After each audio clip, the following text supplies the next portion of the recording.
morning, everyone. Nikhil this side. I'm from Raj Lakshmi Solution. I'm an implementer over here. In today's video, we will see how to add an employee or a user in a Bitrix24.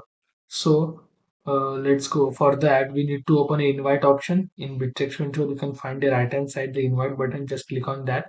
Okay. You can find the invite button again. You can find the multiple types of type for invite a or add in a Bitrix24 as a user. You can find invite by link, invite by email or phone, bulk invitation, invite by department and all. Okay, you just for email you just write email over here. Okay, and just click on invite button.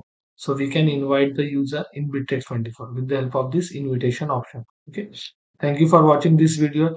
If you found this video well, don't forget to like, share and subscribe. Thank you.